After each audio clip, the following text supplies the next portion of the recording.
Hello Internet, so nice to see you. What is the best way to warm up on guitar when you want to practice? Well, if you go around the internet, you're gonna find that a lot of people tell you, well, play the spider exercise. Oh.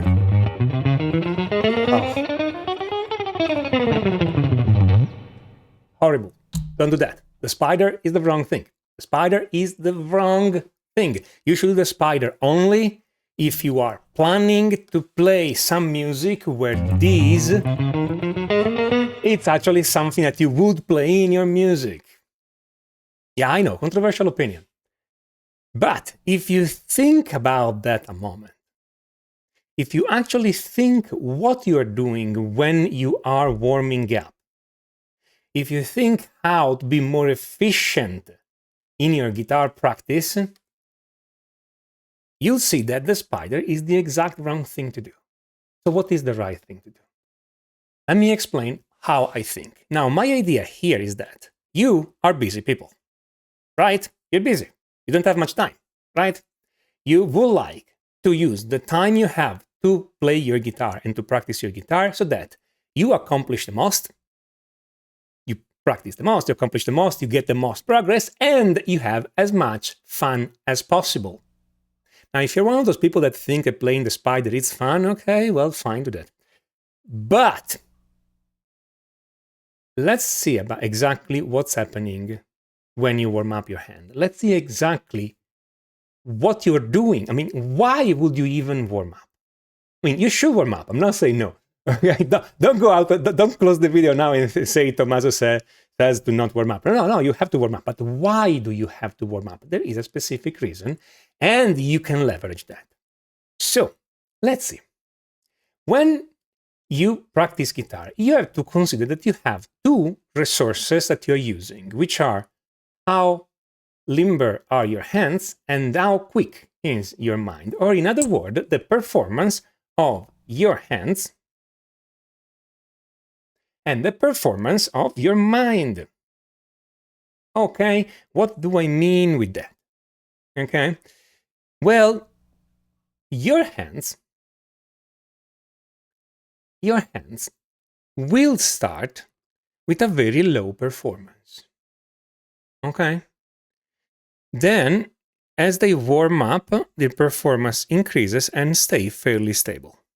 Okay, so at the beginning of your practice, your hands are cold, right? That's why you warm up, to take your hand at this level. Now, actually, this curve is not exactly like that. This curve should be done in a slightly different way, so let me do it properly. Okay, so hands and minds. Your hands start with a low, go up, and then get here.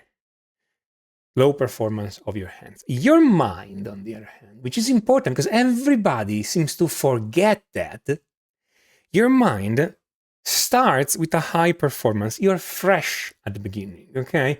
You grab the guitar, you're fresh, you're ready to tackle a lot of things in your mind. So your mind starts with a high performance, and then eventually that performance starts declining, and toward the end of your practice, you're fried, okay?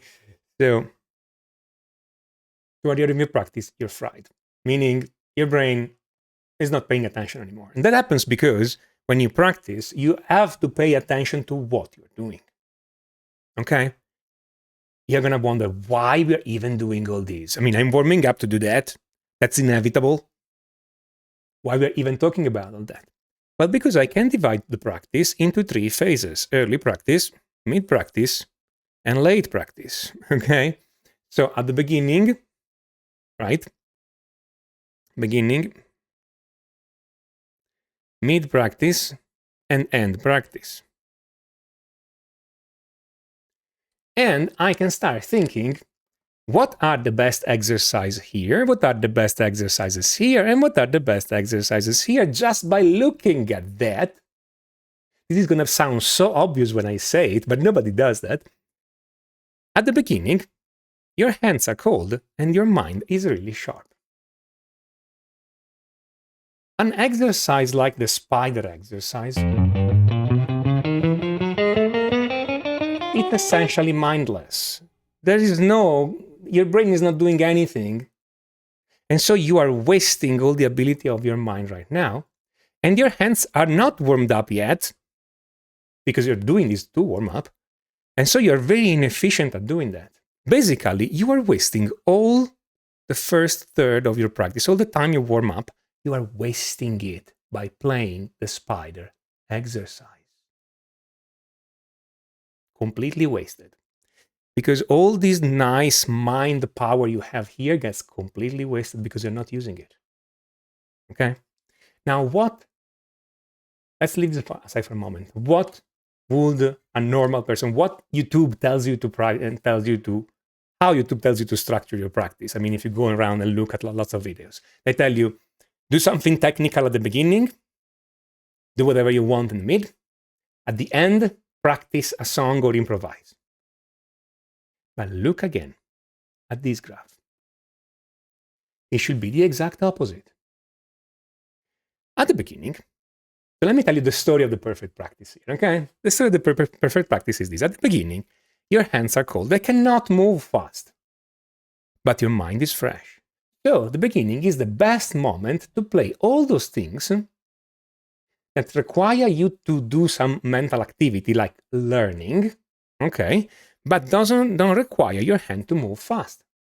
The beginning is the best moment to learn a new solo, because when you're learning a new solo, for instance, or learning a new song, you can't play it fast yet. And again, you can't because you don't know the song, so this doesn't require any much ability in your hands. But you're doing a lot of mental work because you're learning what comes after that, what lick come after that, what chord come after that, what section come after that, and all these kind of things. Or the beginning will be the perfect moment to learn some music theory. If you're learning the notes on your fretboard using the exercise I give you of playing all the notes across the fretboard, or if you're learning your intervals or your chord shapes, the beginning is the best moment to learn all that, to learn your scales, your chord shapes, because you can't play them fast already because you don't know them. And indeed, your hands right now are not in a high efficiency area. Your hands are still cold, but again, since you can't play it fast anyway, might as well learn them on the beginning of your practice when your mind is fresh. In the mid practice, your hands are warm and your mind power starts high and then starts to get low at a certain point. In the mid part, you play whatever you want. That's the moment to challenge yourself. Okay, difficult exercises where you have to pay attention, speed exercises, coordination exercises, all those kind of things where you need your hands to be warm up and quick, and you still need your mind to pay attention to what you're doing. That's the best for mid practice. Once you feel your mind power gets lower and lower, you get toward your end practice. In the end practice, what you get? You have your hands are still warmed up. Your hands are efficient. They can do a lot. They can still do a lot. It will take quite a while to tire your hand completely. But at this point, your powers of attention starts waning, okay? It's harder to pay attention to the exact synchronization of your hand or other things. So at the end, you do all those kind of exercises that are quite mindless, but give your hand a workout. So at the end, you can start doing bends. So like physically reinforcing the hand to do bends. Or you start doing legato stuff.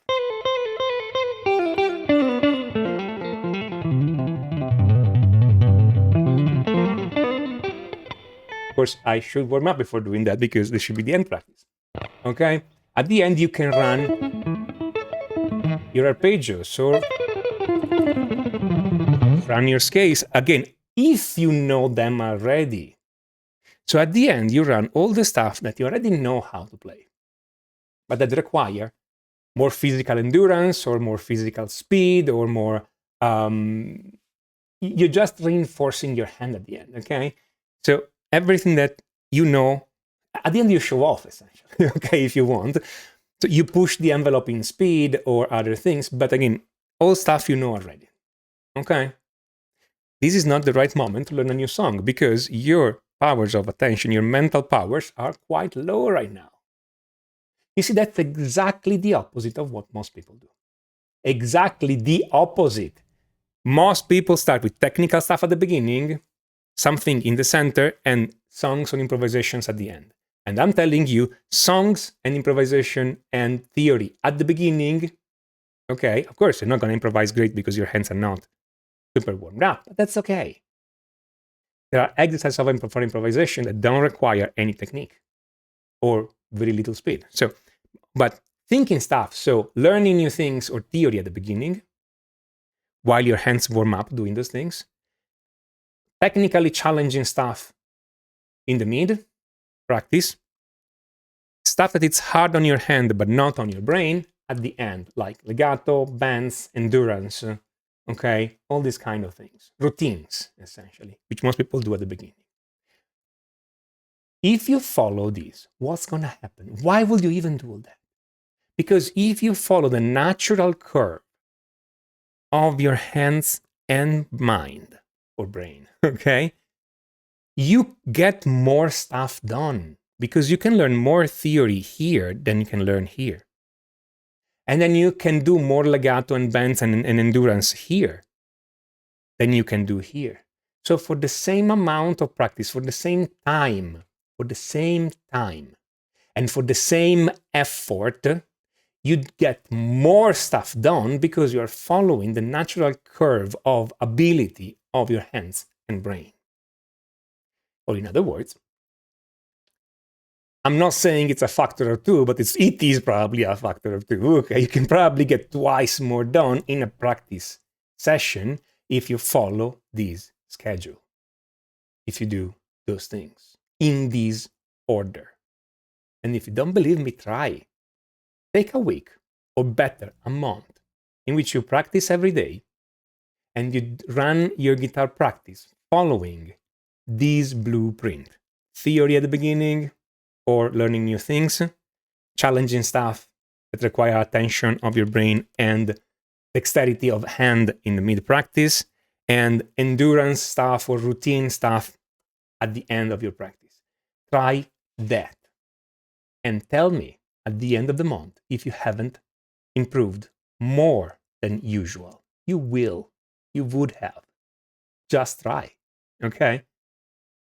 This is something that you are not going to find anywhere else. Okay? This is stuff that me and a few other musicians discussed together. You're not going to find this stuff anywhere else. Few people explain this. Few people even know this. But if you have limited time in the day, like I have, like most of you have, this is the best way to practice. And you're not changing anything of what you practice. You're not going to play different exercise. You're not going to revolutionize anything. You're not going to play stuff you don't like. You play the exact same thing. You just reorder them so that your brain and hands are more efficient in doing them in that moment. You do that, you will see the difference, okay? Now, if you don't have anything to practice, if you want exercises, I recommend you guys check my courses. Right now, I'm going to promote this course here, Complete Chord Mastery. Great for learning harmony on guitar, great for rhythm guitar players, great if you want to compose songs. This course runs you through a lot of things that people don't know and how to play them on guitar, and it explains to you how music actually works. This is Tommaso Zillia on musicreadyforguitar.com. Follow those ideas for practicing, give it a try, and I'll see you guys next time. And until next time, enjoy.